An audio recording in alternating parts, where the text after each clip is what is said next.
Simple ಆಗಿರೋ ಹಾಗಲಕಾಯಿ ಪಲ್ಯ ಮಾಡೋಣ ಬರ್ರಿ. ಒಂದು 2-3 ಹಾಗಲಕಾಯಿ ಹೋಗ್ಕೊಂಡು ಬೇಕತ್ತೀನಿ ನೋಡಿರಿ. ಇದು ಬೇಗನೆ ಆಗುತ್ತೆ, ಜಲ್ದಿನೂ ಸಿಂಪಲ್ ಆಗಿರುತ್ತೆ.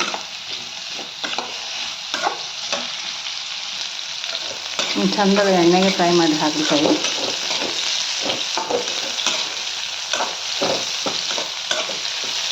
ಕೆಂಪಾಗುತ್ತಾನ ಹುರಿವಿ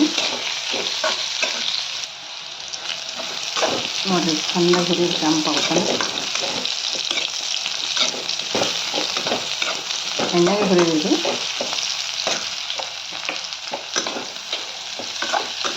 ಹಾಗಲಕಾಯಿ ಆರೋಗ್ಯಕ್ಕೂ ಒಳ್ಳೆಯದು.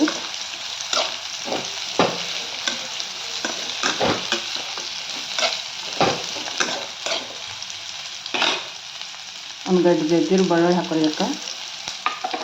ಎಳ್ಳು ಹಾಕೋರಿ. ಇನ್ನೂ ಫ್ರೈ ಆಗ್ತದೆ ಬೆಳ್ಳುಳ್ಳಿ.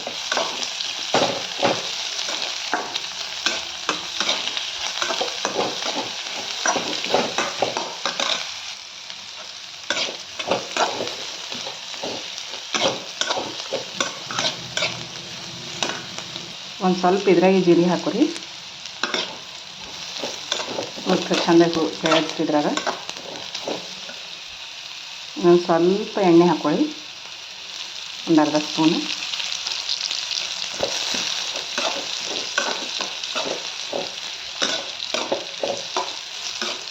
ಹುರಿಯೋದ್ರಿಂದ ಚೆಂದಾಗಿ ಮೆತ್ತಗಾತ ಹಾಗಲಕಾಯಿ.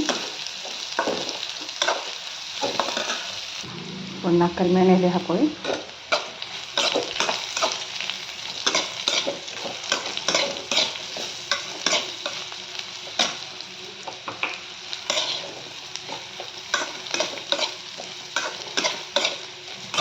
ಎಣ್ಣೆ ಫ್ರೈ ಆಗ್ತದೆ ನೋಡ್ರಿ.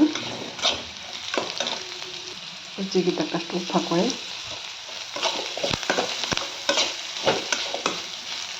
ಉಪ್ಪು ಹಾಕೋದ್ರಿಂದ ಬೇಗ ಬೈತದೆ. ಇದು ಬೇಗನೆ ಮೆತ್ತಗಾಗ್ತದೆ.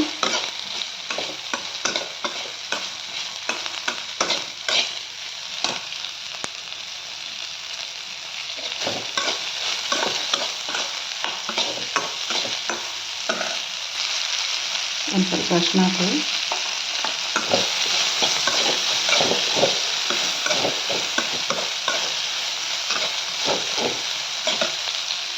ಉತ್ತರ ಕರ್ನಾಟಕದ ಕಡೆ ಮಾಡುವಂಥ ಮಸಾಲೆ ಖಾರ ಹಾಕೋರು ಒಂದು ಚಮಚೆ.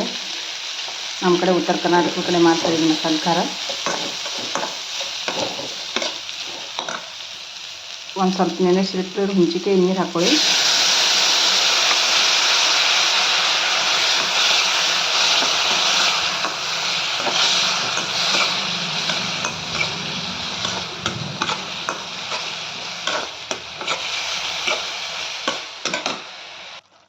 ರುಚಿಗೆ ಸ್ವಲ್ಪ ಬೆಲ್ಲ ಹಾಕ್ಕೊಳ್ಳಿ. ಹುಂಚಿಗೆ ಹಾಕೊಂಡ್ರಿ ಸ್ವಲ್ಪ ಬೆಲ್ಲ ಹಾಕ್ಕೊಳ್ಳಿ.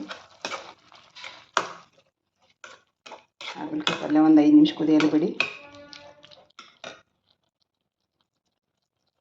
ಉತ್ತರ ಕರ್ನಾಟಕದ ಕಡೆ ಮಾಡುವಂಥ ಹಾಗಲಕಾಯಿ ಪಲ್ಯ ರೆಡಿಯಾಗಿದೆ ನೋಡಿ.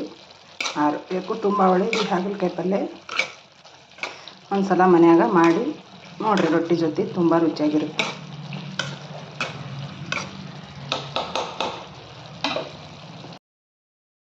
ಉತ್ತರ ಕರ್ನಾಟಕದ ಕಡೆ ಮಾಡುವಂಥ ಹಾಗಲಕಾಯಿ ಪಲ್ಯ ರೆಡಿಯಾಗಿದೆ ನೋಡಿ.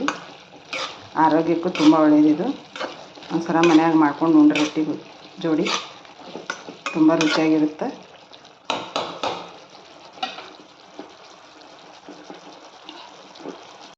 ಎಷ್ಟು ಮಸ್ತಾಗಿ ಬಂದ ನೋಡಿ ಹಾಗಲಕಾಯಿ ಪಲ್ಯ.